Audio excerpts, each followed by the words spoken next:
തിരുവനന്തപുരത്ത് vote purchase നടന്നുവെന്ന ഗുരുതര ആരോപണവുമായി മണ്ഡലത്തിലെ LDF സ്ഥാനാർത്ഥിയായിരുന്ന പന്ന്യൻ രവീന്ദ്രൻ.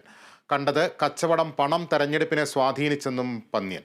പ്രതീക്ഷിച്ച വിജയം തിരുവനന്തപുരത്തുണ്ടായില്ല. BJP ജയിക്കാത്തതിൽ ആശ്വാസമെന്നും അദ്ദേഹം പറഞ്ഞു.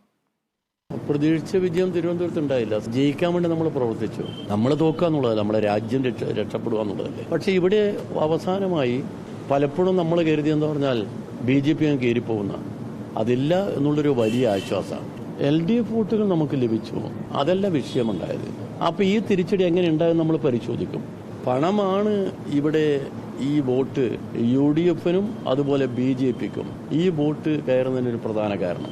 ഞാൻ ഒരിക്കൽ പറഞ്ഞു, പണം നിങ്ങൾ വാങ്ങിക്കോളും, വോട്ട് നമുക്ക് ചെയ്താൽ മതി. പക്ഷേ മനുഷ്യരല്ലേ, മനുഷ്യർ പാവപ്പെട്ട മനുഷ്യരാ, അവരെ ചിലപ്പം വിഷമിച്ച് നിൽക്കുന്നതായിരിക്കും. അപ്പം അങ്ങനെയുള്ള ആളുകൾക്ക് പെട്ടെന്ന് ഒരു പണം എന്ന് പറയുമ്പം അവർക്ക് പെട്ടെന്ന് ഒരു ചാട്ടം അങ്ങനെ വന്നേക്കും. അത് അവരുപയോഗിച്ചു എന്നുള്ളത് സത്യമാണ്.